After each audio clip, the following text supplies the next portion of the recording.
Assalamualaikum warahmatullahi wabarakatuh teman-teman. Selamat datang kembali di channel Salman Lutfi. Dan di episode kali ini kita akan membahas sebuah buku yang bernama The Stoic Philosophy atau Stoicism, Filosofi Teras. Nah, mungkin gambaran kita akan menyimpulkan saja bagian-bagian penting dari bukunya. Oke, teman-teman. Jadi di dunia yang serba cepat saat sekarang ini sangat rentan dengan penyakit yang disebut dengan stres, galau, apalagi depresi, itu sangat sering. Nah, ada sebuah obat yang sangat manjur nih dalam tema filosofi untuk menangani masalah-masalah dan penyakit pada zaman sekarang ini, yakninya filosofi teras atau bisa kita sebut dengan stoikisme. Oke, tanpa berlama-lama lagi, mari kita mulai pembahasannya. Mari berpikir. Oke teman-teman, kita harus mengenal dulu apa sih filosofi teras itu. The filosofi teras atau stoikisme atau orang menyebutnya stoicism, itu berasal dari bahasa Yunani yaitu stoikisme, stoik yang artinya pilar atau teras gitu. Kenapa? Nah, ini sejarahnya nih. Sekitar 300 tahun sebelum Masehi, ada seorang pedagang yang menggunakan kapal berlaut bernama Zeno. Dia berlaut di laut Mediterania.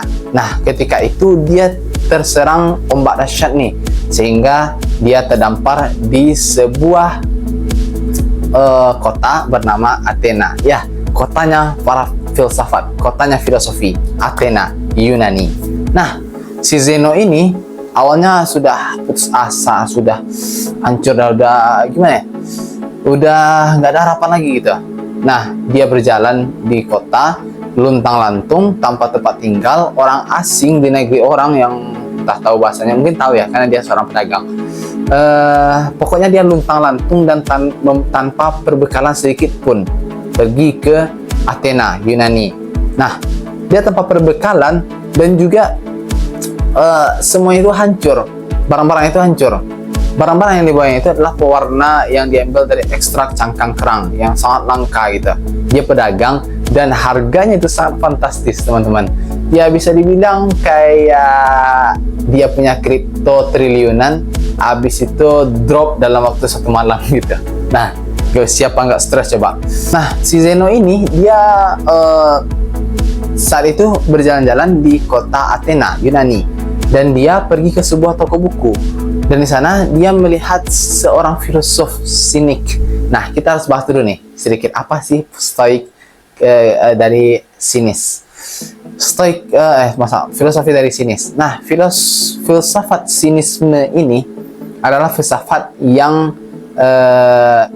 cara mendapatkan kebahagiaannya itu adalah dengan hanya fokus pada yang bisa kita dapatkan. Dan andaikan gini analoginya, ketika kita pergi ke suatu warung, kita harus melihat apa saja barang yang tidak perlu saya beli gitu. Makanya seperti dalam kehidupan, ketika kita menemukan sebuah problem, kita harus lihat apa yang tidak penting bagi kita gitu. Nah, ketika tidak penting, ya buang aja karena nggak penting gitu. Ya kira-kira gitulah. Dan ada seorang filosof sinis yang sangat terkenal bernama Diogenes. Nah, Diogenes ini pernah datangi oleh Raja Alexander Agung, Alexander the Great. Ketika itu raja itu duduk di hadapan si Diogenes dan bertanya, "Hai Diogenes, apa yang kau inginkan dariku?" Lalu Diogenes mengatakan, "Yang kuinginkan darimu, hai raja, cuma satu." Apa itu? Diogenes ini lagi menikmati matahari senja. Jadi dia bilang, "Minggir raja, aku mau lihat matahari itu." Wah, gila sih. Raja menawarkan apa yang kau mau, dia hanya bilang minggir. Karena kebahagiaan itu tidak harus mewah. Kebahagiaan itu sederhana, sinisme. Oke, kita sudah mendalami sedikit, cuman bahas sedikit tentang sinis. Tapi pembahasan kita fokus pada stoikisme. Ketika si Zeno di toko buku itu, dia melihat seorang filosof sinis bernama Crates. Nah, dia belajar nih beberapa tentang filsafat dari Crates, bagaimana cara mendapatkan kebahagiaan, menyelesaikan masalah, dan sebagaimana dikatakan tadi, bahagia itu tidak mesti mahal, bahagia itu sederhana. Nah, si Zeno lalu mempelajari filsafat dan tertarik dan juga sampai memahami filsafat. Lalu si Zeno ini mengajarkan aliran filsafatnya kepada orang-orang Athena. Ketika itu di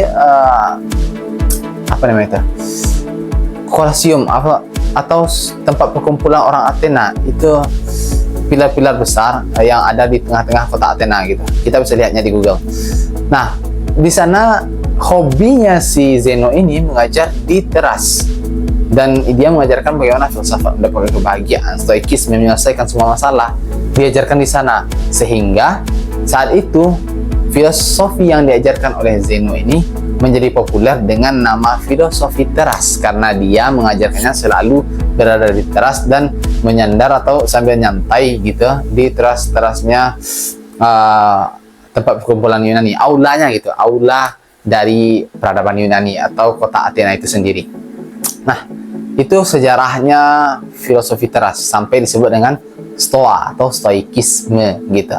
Dan filosofi teras ini banyak digunakan oleh orang-orang terkenal seperti seorang budak yang bernama Epictetus, dan juga seorang yang cendekiawan tingkat tinggi juga bernama Seneca.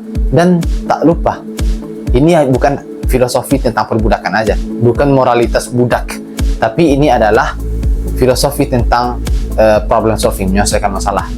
Dan juga digunakan oleh kaisar atau raja yang sangat terkenal, Raja Romawi abad kedua Masehi yang bernama Marcus Aurelius, seorang raja yang punya kekuatan besar tetapi lebih mengutamakan akal untuk menyelesaikan masalah dibanding egonya sendiri dengan menggunakan filosofi stoikisme. Nah, oke teman-teman, sekarang kita sudah memahami sedikit histori tentang stoikisme, dan teman-teman bisa membacanya dari beberapa buku. Contohnya seperti filosofi teras yang paling gampang, dan bisa juga Meditation karyanya Marcus Aurelius nih, raja dia. Oke, kita lanjut. Apa sih kunci atau substansi atau inti dari filosofi teras ini? Di filosofi teras, kita diajarkan bagaimana cara kita menjaga kewarasan kita dalam segala kondisi, atau bersikap tetap tenang, stay calm dalam segala kondisi. Bagaimana caranya? Nah, kan ada masalah yang datang kepada kita nih. Maka bahasan pertama filosofi stoikisme kita adalah dikotomi kendali. Nah, teman-teman, dikotomi kendali ini merupakan cara kita membagi masalah. Mana yang masalah dari kita, mana yang masalah dari luar. Nah, kita bedakan dua dulu. Masalah dari kita, dari pribadi kita sendiri, itu bisa kita perbaiki, itu bisa kita kendalikan, dan itu yang harus kita kendalikan. Nah, sedangkan masalah dari luar, contoh tsunami, tertabrak, atau seperti Zeno tadi, kena ombak besar dan pecah, itu di luar kendali kita, itu bukan tanggung jawab kita, dan gak harusnya kita pikirin, gak harusnya kita stresin gitu, karena itu hanya membuat kita stres saja dan tidak akan menyelesaikan apa-apa gitu. Kita harus fokus kepada apa yang bisa kita jangkau dan bisa kita kendalikan, dan itu harus dikendalikan dengan sekuat tenaga daripada memikirkan sesuatu yang di luar kendali kita, yang jelas-jelas tak akan bisa kita kontrol dan tak akan bisa kita berbuat apa-apa. Dan contoh misal yang paling sering anak muda sekarang, putus cinta misal. Ketika kita diputusin gitu. Nah, di sini kan ada dua problem. Bisa jadi masalahnya dari kita, bisa jadi dari pasangan kita. Masalahnya dari kita misal kurang ganteng atau kurang kaya atau attitude kita memang jelek gitu. Dan itu bisa kita perbaikin. Mau hasilnya itu kita dapetin dia lagi atau tidak, itu kan di luar kendali kita. Yang penting kita harus perbaiki diri kita harus kontrol diri kita, dan kita harus tingkatkan diri kita. Itu yang lebih penting. Nah, masalah pasangan gimana? Perasaan seseorang, opini seseorang, bahkan pikiran seseorang, itu di luar kendali kita. Walaupun kita bisa gunakan teknik manipulasi, tapi kita kesampingkan itu dulu. Dalam kehidupan sosial dan kehidupan masyarakat, kita bisa mengesampingkan hal itu, karena itu bukan kendali kita. Ketika kita berada dalam sebuah masalah dengan perdebatan alot dengan orang lain, yang bisa kita kendalikan itu diri kita sendiri terutama, bukan orang lain itu. Oke lah kita bisa kendalikan orang lain, tapi yang lebih penting adalah mengendalikan diri kita sendiri. Itulah dikotomi kendali. Kita harus bisa mengkotakkan ini yang berada dalam jangkauanku dan ini berada di luar jangkauanku. Mau itu musibah dari alam, ketetapan dari Tuhan takdir, maupun perasaan seseorang, pikiran seseorang, ataupun opini dan perkataan seseorang, perlakuan seorang pada kita, itu di luar kendali kita. Dan stay, nothing this, gak perlu pikiran ini, gak perlu dipikirin, karena gak ada gunanya gitu. Oke, kita masuk ke poin kedua. Nah, poin kedua ini kita memasuki yang disebut dengan interpretasi otomatis. Ketika kita berada dalam sebuah masalah, kita akan menginterpretasi atau mentafsirkan masalah tersebut. Nah, itu cukup berbahaya nih, karena andai kita salah tafsir, itu bisa salah penanganan juga. Contoh, ketika kita terjebak macet, apa yang kita pikirin? Oh, gua akan terlambat, gua akan kena marah, gua akan diserang, gua akan kena potongan gaji gitu. Tapi ya mau gimana lagi, kita nggak bisa apa-apa karena itu semua berada di luar kendali kita. Apa yang kita bisa kendalikan?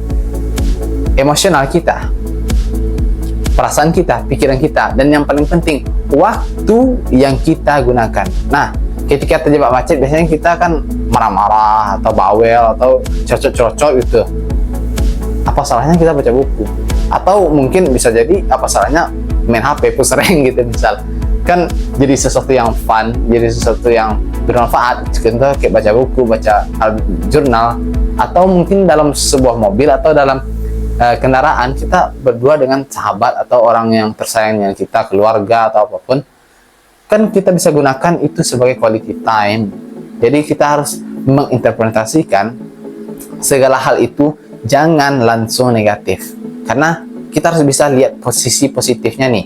Contoh kita dihina orang lain, ya itu adalah momen untuk memperbaiki diri kamu dan menjadikan kita pribadi yang lebih baik gitu, daripada kita terlalu mendengarkan apa kata orang. Contoh kita terjebak macet tadi, ya this is problem, tapi for condition, itu problem untuk kondisi tersebut, tapi kondisi itu bisa kita gunakan untuk merubah problem tersebut jadi kesempatan yang lebih baik gitu.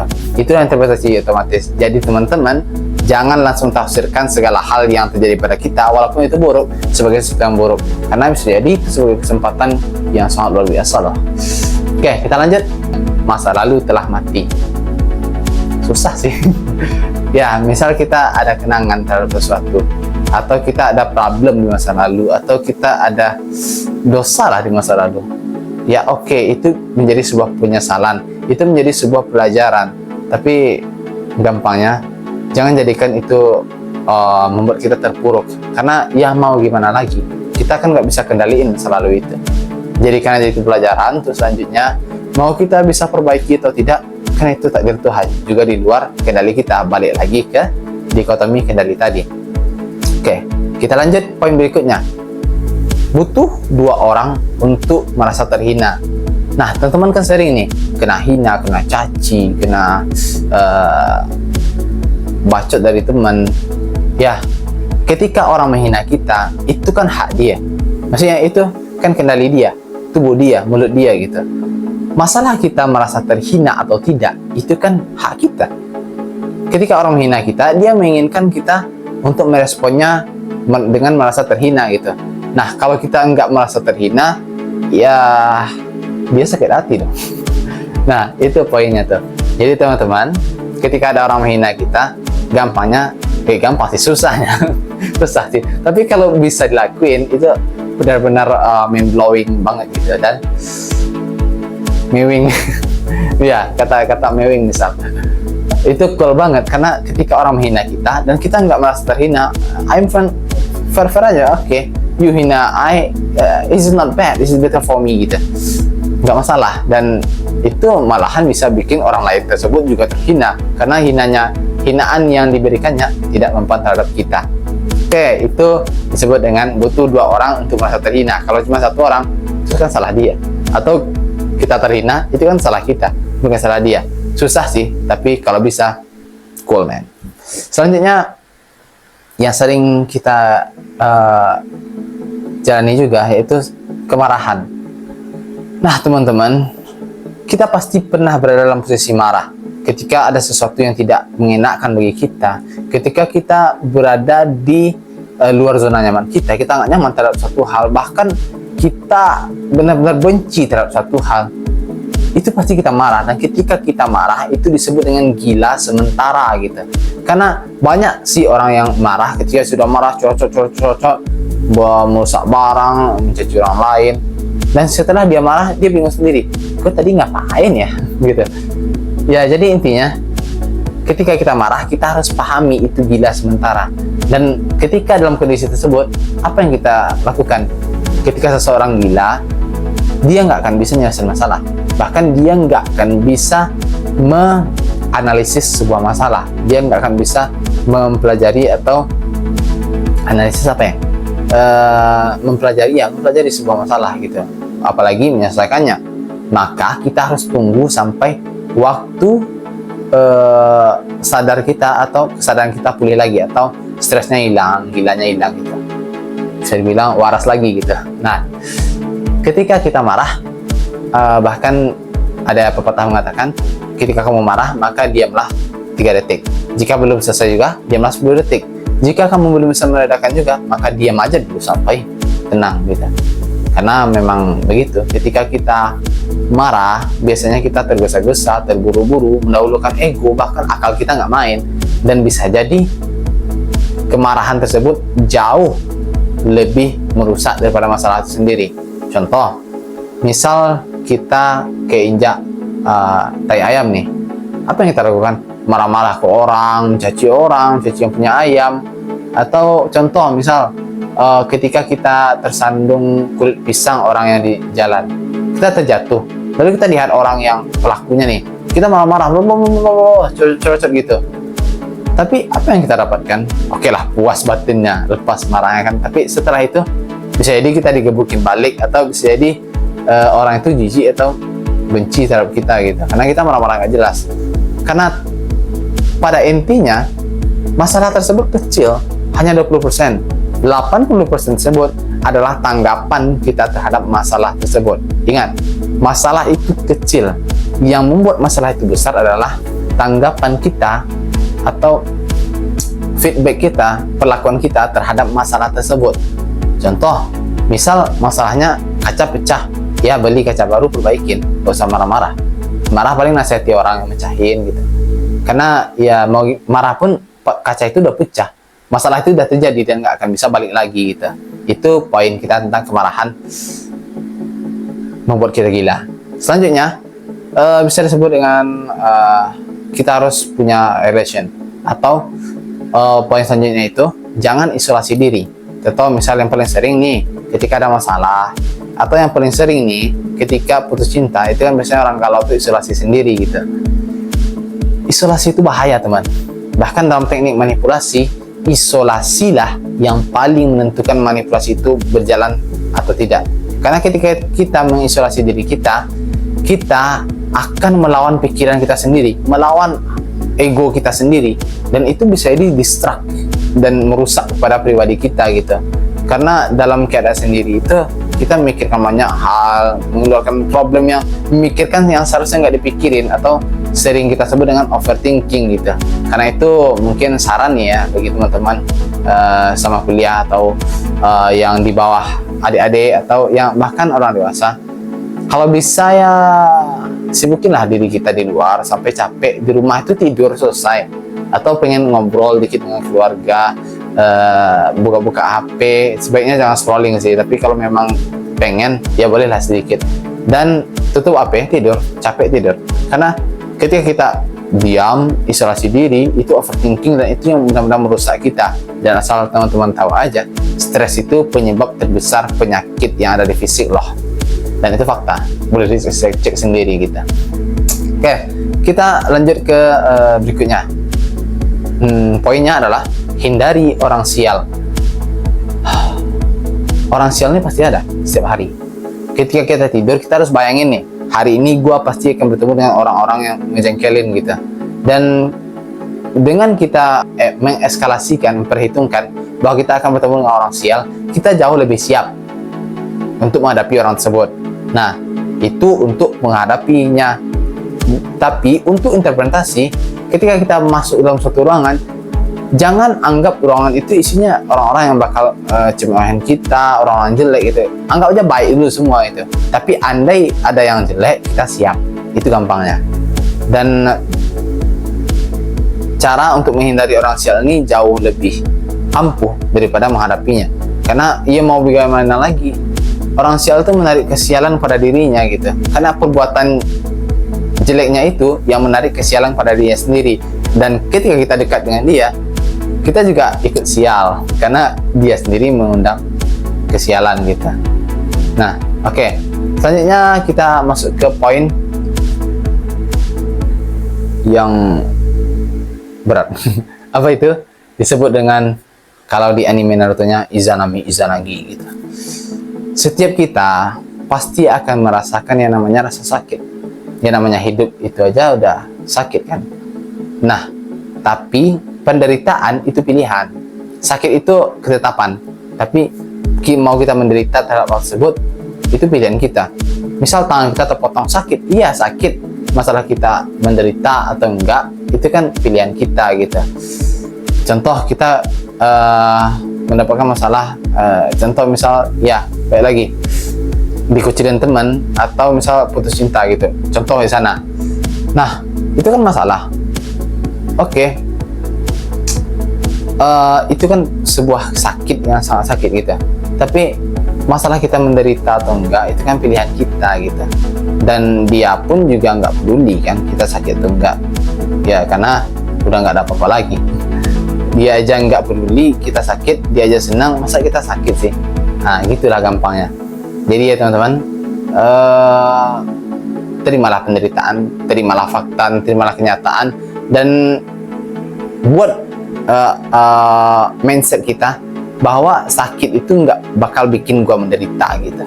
Nah, caranya banyak. Seperti salah satunya kita juga latihan dengan rasa sakit. Contoh, kita biasa hidup senang, cobalah sekali makan dengan orang susah, atau coba puasa, misal bagi yang beragama Islam atau agama lain juga ada kan. Nah, itu kan latihan kita ketika andai kita berada dalam kondisi yang sulit, kita nggak akan menderita banget gitu, karena sudah ada persiapan. Jadi terima kesalahan, terima shadow atau hal buruk dalam diri kita, dan itulah kenyataannya. Sakit memang, tapi menderita itu pilihan. Oke. Kita akan masuk kepada hal terakhir. Enggak juga sih. Selanjutnya adalah ketika kita menemukan sebuah halangan, jangan kita anggap halangan itu adalah hal yang menghalangi kita. Anggaplah halangan tersebut adalah waktu kita untuk melompat. Contoh, ketika kamu ragu untuk menyatakan mengangkat tangan di lokal untuk mengeluarkan pendapat kamu, jangan kamu anggap itu halangan, tapi anggap itu adalah chance untuk lompatan. Kamu harus melompat. Nah, di situ kamu bisa jadi sukses atau jatuh, dan jatuh pun itu akan mengajari kamu, karena mungkin kamu gagal dalam belajar, dalam berlatih, tapi latihan itu tak gagal dalam melatih kamu. Nah, kita masuk ke yang terakhir. Ketika kita terkena masalah, jangan pakai 3P. Yang pertama adalah personalisasi. Setiap masalah kita anggap itu berasal dari diri kita sendiri, dan itu salah teman-teman. Oke, ada masalah yang berasal dari diri kita sendiri, tapi gak sepenuhnya salah kita loh. Karena memang masalah itu terjadi karena sesuatu yang sangat kompleks, sangat banyak, dan itu banyak keterlibatan orang lain dan diri kita sendiri. Makanya ketika misalnya kita dijauhin teman, oh gua jelek, gua miskin, ya gak usah gitu dah. Karena gak semua loh yang bisa suka kita, pasti ada yang gak suka, dan itu juga gak penting gitu. Yang kita pedulikan yang bisa kita amanin aja, yang nggak bisa kita amanin ya nggak aman buat kita, pergi sana gitu. Nah, yang kedua adalah pervarisation, yakni menganggap ketika satu masalah datang, itu merupakan segalanya gitu. Contoh, kita contoh di putus cinta lah ya, yang mudah-mudahan sekarang problem terbesarnya ya kan. Contoh personalisasi tadi, ketika kita diputusin, kita mengatakan, wah, gue jelek, gue miskin, gue nggak baik buat dia gitu. Ya bisa jadi dia nemu yang lebih baik, atau dia aja yang pengen main gitu, nggak pengen serius sama kamu gitu. Nah, makanya nggak sepenuhnya salah kamu kok. Ya memperbaiki diri itu penting, tapi menyalahkan diri sendiri itu juga nggak baik. Yang penting itu memperbaiki dirinya, bukan menyalahkan dirinya gitu. Menyalahkan diri itu distract, menghancurkan diri kita gitu. Nah, yang kedua adalah perversion, yakninya menganggap ketika kita misal diputusin gitu, jangan anggap semuanya sudah habis. Wah, gue diputusin nih, kayaknya hidup gue bakal berantakan, bakal kacau lagi. Ya nggak usah lah, ya pastilah. Yang namanya putus cinta itu sangat menyakitkan. Oke, 1, 2, 3 hari down, boleh lah. Selanjutnya, kita harus pahamin bahwa ketika kita masalah dalam hal percintaan, kita nggak end loh. Kita masih punya karir, kita masih punya ekonomi, kita masih punya keluarga yang bisa dibahagiakan, dan hidup ini masih berjalan, waktu masih berputar, ruang masih meluas. Dan masa kita nyerah karena satu masalah? Kamu diciptain untuk menentang badai loh, bukan untuk berdiam diri dalam rumah hanya mikirin satu masalah aja. Yang kamu gak selesai cuma satu, tapi yang bisa kamu selesain itu ada 1000 gitu. Dan terakhir, permanen. Ini susah sih, tapi benar. Ketika misal kita diputusin, misal kita di situ aja biar fokus. Misal kita diputusin, kita menganggap, nah, gue nggak bakal bisa jatuh cinta lagi nih. Nah, gue pasti nggak akan ada cewek yang mau sama gue lagi nih. Atau dijauhin teman, nggak akan ada teman lagi nih. Yang nggak gitu konsepnya kita. Kita hanya end pada satu masalah, kita hanya gagal pada satu orang gitu. Dan masih banyak kesempatan, masih banyak orang yang bakal menggantiin dia. Masih banyak hal yang bisa kita perbaikin, dan sakit yang kita rasakan itu nggak permanen loh. Itu bisa hilang, tergantung kitanya. Dan kita juga bisa mencari penggantinya, ya walaupun susah. Oke teman-teman, itulah stoikisme. Sebenarnya banyak sih quotes-quotes Marcus Aurelius, quotes-quotes Seneca dalam buku-bukunya Meditation, dan banyak lagi, dan quotes-quotesnya Epictetus, banyak lah tokoh-tokoh stoikisme yang benar-benar menginspirasi gitu. Jadi intinya stoikisme itu seakan-akan gimana ya, sebenarnya nggak etis juga sih, menafikan atau mengkecilkan peran perasaan atau ego dalam menyelesaikan masalah gitu. Karena kita benar-benar harus pakai akal kita, harus gunain pemikiran kita agar kita nggak down banget. Karena akal tuh biasanya bisa menjadi penyelamat dalam menyelesaikan masalah gitu. Dan perasaan itu keseringan bikin masalah sih. Tapi bisa juga menyelesaikan masalah kita. Nah, teman-teman, ada sebuah candaan dari para penganut filosofi teras ini. Ini bukan agama ya, sorry. Ini bukan agama. Ini hanya cara berpikir problem solving menyelesaikan masalah gitu. The Stoicism yang kita ambil dari filsafat barat yang beraliran stoik. Kita sudah jelaskan tadi kan, filosofi teras. Candanya begini, ada seorang pemuda yang akan dihukum mati. Nah, ketika dia mau dihukum mati, pisau yang digunakan untuk menghukum matinya itu rusak. Maka butuh waktu 1 jam penundaan untuk menghukum mati dia. Apa kata dia? Ya, saya mau dihukum mati, tapi diundur 1 jam lagi. Ya udah, nggak apa-apa, saya mau makan siang dulu gitu. Itu candanya. Bagi kalian yang nggak paham gini, ketika kita ada masalah, kita harus stay cool, terus santai. Masalah itu bisa kita hadapi, dan kalau memang sekarang bukan waktunya, kita nggak boleh terintimidasi dengan waktu yang diberikan, tenggang yang diberikan untuk kita bisa mencapai masalah tersebut. Ya masih banyak hal yang bisa kita selesaikan, makan siang, jalan-jalan bareng teman, dan banyak hal bahagia gitu. Contoh kayak tadi, dia mau dihukum mati nih, ya udah ada waktu, dia mau makan siang dulu, nggak peduli mau nanti keluar makanannya, nggak apa-apa. Yang penting ya I am stay cool, I am stay relax. Nah, oke teman-teman, sampai di akhir video, kata-kata terakhirnya ya gampangnya, selesaikan masalah dengan kepala dingin. Itu aja. Kalau belum dingin, dinginin dulu baru selesai. Itulah filosofi teras. Sampai jumpa di video berikutnya. Assalamualaikum warahmatullahi wabarakatuh.